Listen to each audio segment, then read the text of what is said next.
On behalf of the great state of Illinois, crossroads of a nation, land of Lincoln, let me express my deepest gratitude for the privilege of addressing this convention. Tonight is a particular honor for me because, let's face it, my presence on this stage is pretty unlikely. My father was a foreign student, born and raised in a small village in Kenya. He grew up herding goats, went to school in a tin roof shack. His father, my grandfather, was a cook, a domestic servant to the British. But my grandfather had larger dreams for his son. Through hard work and perseverance, my father got a scholarship to study in a magical place, America, that shone as a beacon of freedom and opportunity to so many who had come before. While studying here, my father met my mother. She was born in a town on the other side of the world, in Kansas.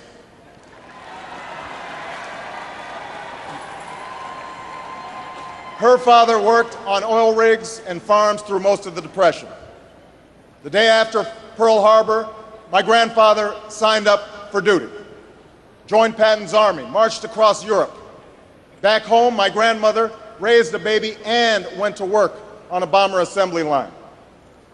After the war, they studied on the GI Bill, bought a house through FHA, and later moved west, all the way to Hawaii in search of opportunity. And they too had big dreams for their daughter. A common dream born of two continents. My parents shared not only an improbable love, they shared an abiding faith in the possibilities of this nation. They would give me an African name, Barak, or Blessed, believing that in a tolerant America, your name is no barrier to success. They imagined me going to the best schools in the land, even though they weren't rich, because in a generous America, you don't have to be rich to achieve your potential. They're both passed away now. And yet I know that on this night, they look down on me with great pride. They stand here, and I stand here today, grateful for the diversity of my heritage, aware that my parents' dreams live on in my two precious daughters. I stand here knowing that my story is part of the larger American story, that I owe a debt to all of those who came before me, and that in no other country on earth is my story even possible.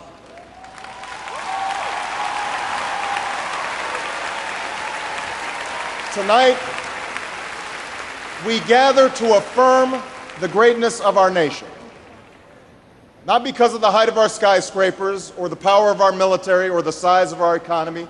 Our pride is based on a very simple premise, summed up in a declaration made over 200 years ago.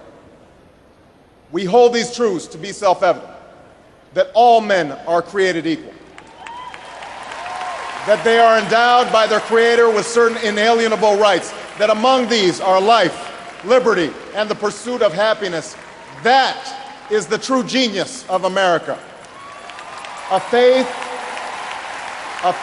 in simple dreams, an insistence on small miracles, that we can tuck in our children at night and know that they are fed and clothed and safe from harm, that we can say what we think, write what we think without hearing a sudden knock on the door, that we can have an idea and start our own business without paying a bribe, that we can participate in the political process without fear of retribution, and that our votes will be counted, at least most of the time.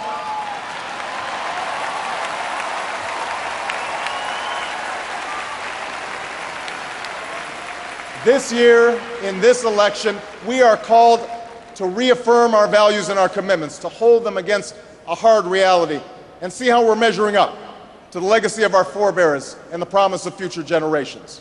And fellow Americans, Democrats, Republicans, Independents, I say to you tonight, we have more work to do.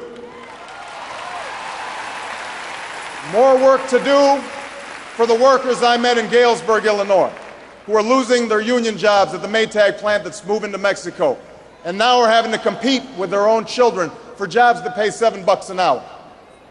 More to do for the father that I met who was losing his job and choking back the tears wondering how he would pay $4,500 a month for the drugs his son needs without the health benefits that he counted on.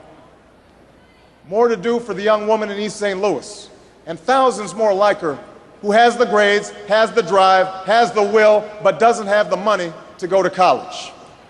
Now, don't get me wrong. The people I meet in small towns and big cities, in diners and office parks, they don't expect government to solve all their problems. They know they have to work hard to get ahead, and they want to. Go into the collar counties around Chicago, and people will tell you they don't want their tax money wasted by a welfare agency or by the Pentagon. Go into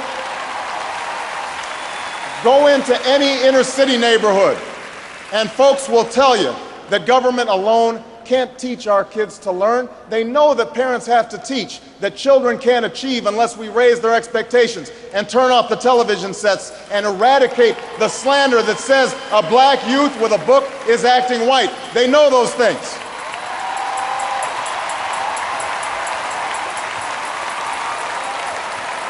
People don't expect government to solve all their problems, but they sense deep in their bones that with just a slight change in priorities, we can make sure that every child in America has a decent shot at life, and that the doors of opportunity remain open to all. They know we can do better, and they want that choice.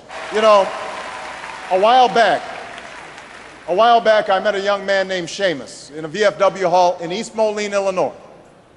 He was a good-looking kid, 6'2", 6'3", clear-eyed with an easy smile. He told me he joined the Marines and was heading to Iraq the following week. And as I listened to him explain why he'd enlisted, the absolute faith he had in our country and its leaders, his devotion to duty and service, I thought, this young man was all that any of us might ever hope for in a child. But then I asked myself, are we serving Seamus as well as he's serving us? I thought of the 900 men and women, sons and daughters, husbands and wives, friends and neighbors who won't be returning to their own hometowns.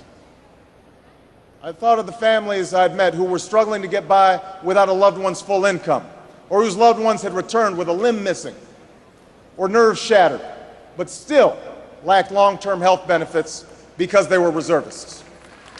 When we send our young men and women into harm's way, we have a solemn obligation not to fudge the numbers or shade the truth about why they are going, to care for their families while they're gone, to tend to the soldiers upon their return, and to never, ever go to war without enough troops to win the war, secure the peace, and earn the respect of the world.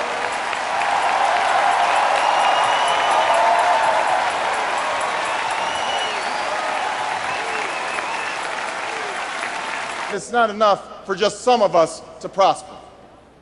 For alongside our famous individualism, there's another ingredient in the American saga, a belief that we're all connected as one people. If there is a child on the south side of Chicago who can't read, that matters to me even if it's not my child. If there's a senior citizen somewhere who can't pay for their prescription drugs and having to choose between medicine and the rent, that makes my life poor even if it's not my grandparent. If there's an Arab American family being rounded up without benefit of an attorney or due process, that threatens my civil liberties.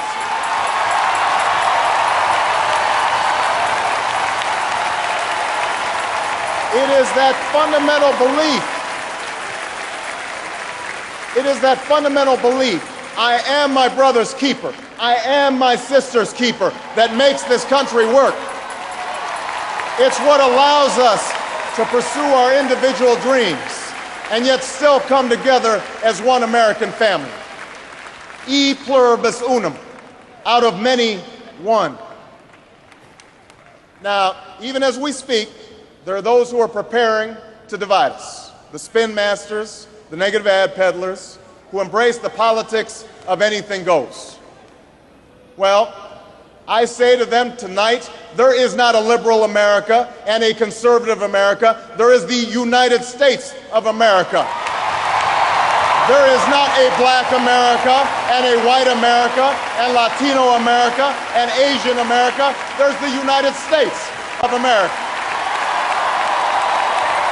The pundits like to slice and dice our country into red states and blue states, red states for Republicans, blue states for Democrats. But I've got news for them too. We worship an awesome God in the blue states, and we don't like federal agents poking around in our libraries in the red states. We coach Little League in the blue states, and yes, we've got some gay friends in the red states. There are patriots who opposed the war in Iraq, and there are patriots who supported the war in Iraq. We are one people, all of us pledging allegiance to the Stars and Stripes, all of us defending the United States of America.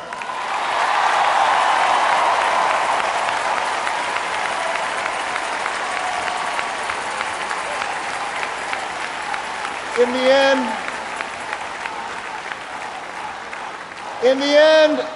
the end, that's what this election is about. Do we participate in a politics of cynicism, or do we participate in a politics of hope? I'm not talking about blind optimism here, the almost willful ignorance that thinks unemployment will go away if we just don't think about it, or healthcare crisis will solve itself if we just ignore it. That's not what I'm talking about. I'm talking about something more substantial. It's the hope of slaves sitting around a fire singing freedom songs. The hope of immigrants setting out for distant shores. The hope of a young naval lieutenant bravely patrolling the Mekong Delta. The hope of a mill worker's son who dares to defy the odds. The hope of a skinny kid with a funny name who believes that America has a place for him too.